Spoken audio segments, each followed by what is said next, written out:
স্রোত সার্থকের ৪ হাত এক করার জন্য এবার মিথ্যের আশ্রয় নিতে হলো সার্থকের বাবা এবং রাইকে। হ্যাঁ বন্ধুরা, ভিডিওতে লাইক দিয়ে দেখতে থাকুন। সার্থকের বাবা বলতে থাকে যে আমার প্ল্যানকে এক্সিকিউট করার জন্য এবার আমার রাইয়ের হেল্পের প্রয়োজন পড়বে। ওদিকে রাইকে ফোন করে সার্থকের বাবা বলতে থাকে যে আচ্ছা রাই, তোমার অসুস্থতার সময় তুমি আমাকে বলেছিলে না যে তুমি আমার প্রতি যথেষ্ট পরিমাণে ঋণী, আর তুমি আমার এই ঋণ যে করেই হোক না কেন শোধ করতে চাও, তাহলে এখন সেই ঋণটা শোধ করার তোমার সময় চলে এসেছে। তখন এই কথা শোনা মাত্র রাই বলতে থাকে যে আঙ্কেল, এখনও পর্যন্ত আমি গোটা টাকাটা জোগাড় করে উঠতে পারিনি। যখনই আমি টাকাটা জোগাড় করে ফেলবো আমি আপনাকে অবশ্যই এসে দিয়ে যাবো, আপনি প্লিজ এটা নিয়ে টেনশন করবেন না। কিন্তু এই মুহূর্তে আমার কাছে কোনোরকম কোনো টাকা নেই।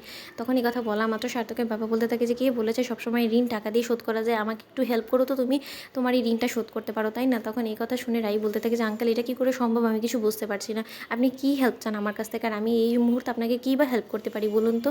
এই খবর শোনা মাত্র সার্থকের বাবা বলতে থাকে যে আরে অনেক জরুরি কাজে তোমার হেল্প চাই আমার, আর এবার তোমাকে হেল্প করতেই হবে আমাকে, তাহলে একমাত্র তুমি তোমার ঋণ শোধ করতে পারবে। তুমি চাও না যে ঋণের বোঝা থেকে তুমি মুক্ত পাও। তখন একথা শুনে রাই বলতে থাকে সেটা তো অবশ্যই চাই, কিন্তু আঙ্কেল আপনি আমাকে টাকা দিয়েছিলেন আমার অসুস্থতার সময়, সেটা অবশ্যই টাকা দিয়ে আমাকে পরিশোধ করতে হবে, কিন্তু তাই বলে আমি আপনাকে হেল্প করলেই আমার সকল ঋণের বোঝা আমি শোধ করে ফেলতে পারবো সেরকমটা তো নয় তাই না। তখন সার্থকের বাবা বলতে থাকে সেরকমটাই, কারণ আমরা যদি আত্মীয়তা সম্পর্কে ভবিষ্যতে এগোই তাহলে আমাদের মধ্যে কিসের আর এত পার্থক্য থাকবে বলো তো, তখন কি আমরা এই ঋণ নিয়ে পড়ে থাকবো বলো তো। তখন এই কথা শুনে রাই বলতে থাকে যে আঙ্কেল আপনার কথাগুলো না আমার কোনো কিছুই মাথায় ঢুকছে না। তখন এই কথা শুনে সার্থকের বাবা বলতে থাকে যে শোনো, একটা কথা জিজ্ঞেস করছি, স্রোতের জন্য তোমরা ঠিক কেমন পাত্র খুঁজছো বলো তো না। যদি আমি বলি যে আমার ছেলেকে তোমাদের নজরে কেমন লাগে, স্রোতের যোগ্য বলে তোমাদের আদৌ মনে হয়।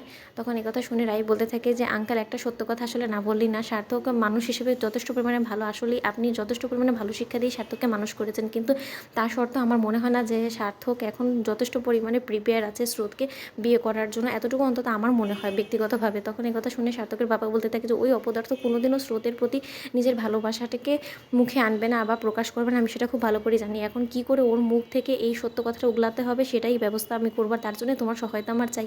আমি একটা কথা বলে দিচ্ছি রাই, তোমাকে সত্যকার অর্থে স্রোতের জন্য সার্থকের মনে যথেষ্ট পরিমাণে দুর্বলতা আছে, আর সেটা আমি নিজের সাক্ষী থেকে দেখেছি।